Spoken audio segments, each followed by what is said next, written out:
ជីវិតប្តីប្រពន្ធបើសិនជាយើងមានការអៀនខ្មាស់ច្រើនពេកយើងនឹងអត់ស្និទ្ធស្នាល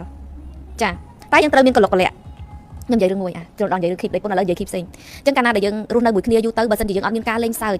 ហើយមនុស្សស្រីជាមនុស្សដែលលេងសើចបានជាមនុស្សដែលមានមន្តស្នេហ៍គេអត់ធុញហើយមនុស្សប្រុសបងប្អូនត្រូវចាំថានៅពេលដែលយើងរត់ទៅនៅជាមួយគ្នាយូរទៅឬបុរសណាក៏ដោយក៏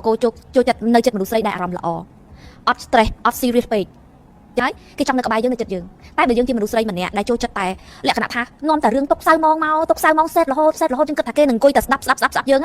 គេស្ដាប់បានតែដំបូងយូរទៅគេនឹងធុញចាហើយបងប្អូនចំណាំមើលមនុស្សស្រីដែលបកែនិយាយលេងតែយើងមិននិយាយអត់ប្រយោជន៍ទាំងស្រុងណាហើយយើងក៏មានពេលណាមួយដែលជាសូនផ្ទាល់ខ្លួនរបស់យើងត្រូវការពេលនៅដើម្បីធ្វើការឬដើម្បីគេហៅថាធ្វើជីវិតយើងរីកចម្រើនចាអញ្ចឹងយើងមិនថាលេងរហូតអ្នកខ្លះដល់តែពេលលេងរហូតរកសាច់ការអត់បានអានោះក៏អត់មានតម្លៃដែរអញ្ចឹងនៅពេលដែលយើងសាច់ការគឺយើងសាច់ការតែនៅពេលដែលយើងលេងគឺលេងតែជាទូទៅរបស់បុរសគឺអត់ចូលចិត្តភាព stress ច្រើ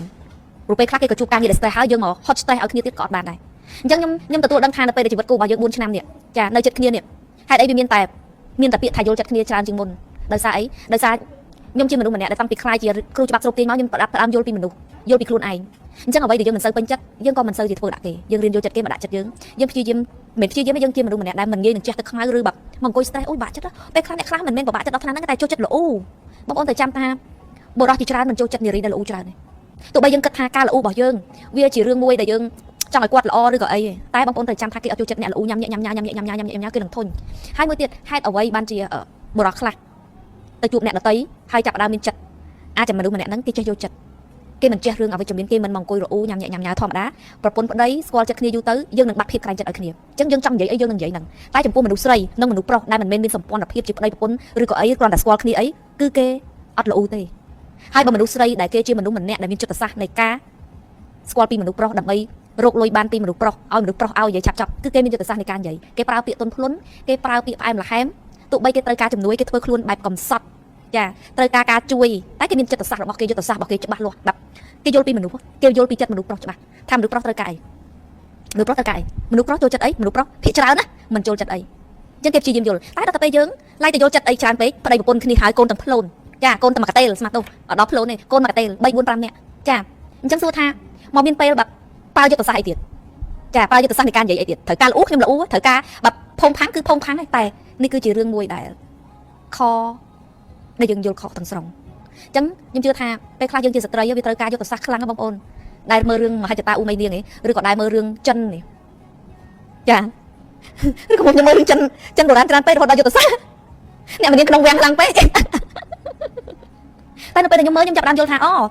មនុស្សស្រីគឺត្រូវតែអញ្ចឹងអត់អាចឃើញមួយនិយាយមួយឃើញពីរនិយាយពីរឃើញ3និយាយ3បានទេទោះបីញ៉ៃជាបុរសជាប្តីហើយក្តីក៏ខ្ញុំមិនអាចឲ្យញ៉ៃដឹងពីពវៀនបត់សន្ទះរបស់ខ្ញុំទាំងអស់ដែរពេលខ្លះខ្ញុំអត់បានពេញចិត្តទេតែដើម្បីលើកទឹកចិត្តអ្នកខ្ញុំធ្វើជាពេញចិត្តពេលខ្លះខ្ញុំចិត្តយកបានពេញចិត្តនៅអ្វីដែលគាត់ធ្វើតែយើងយល់ពីសន្តានចិត្តគេយើងគិតថាបើសិនជាយើងនិយាយពាក្យពិតចេញទៅវានឹងធ្វើឲ្យបុរសដែលយើងស្រឡាញ់នឹងខូចចិត្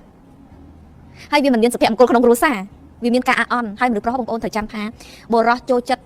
ការកោតសរសើររត់តែសរសើរហត់តែចូលរត់តែសើរត់តែប្រឹងបញ្ចេញ power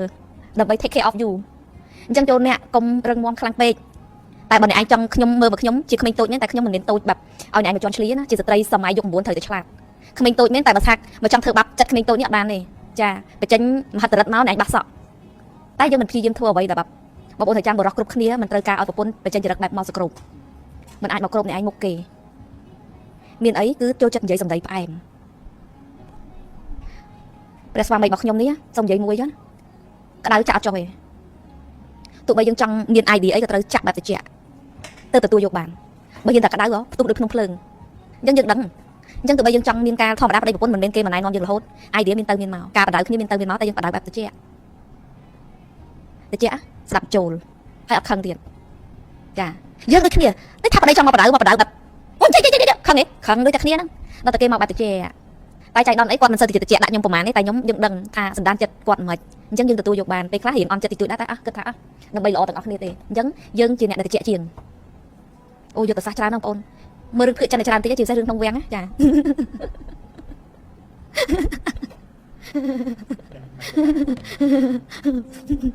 ស្នំឯងស្នំរោង5 50នឹងអស់តោះចាអូនិយាយលេងបងប្អូនណាចាសំខាន់យើងតិចទឹកតិចត្រីគុំចាចឹងជីវិតគូមានប៉ុណ្ណឹងបងប្អូនក្តៅពេកបើខុសសាហាវចាំបើខុសហ្វ្រីចឹងខុសសុំឲ្យប្តីនៅក្នុង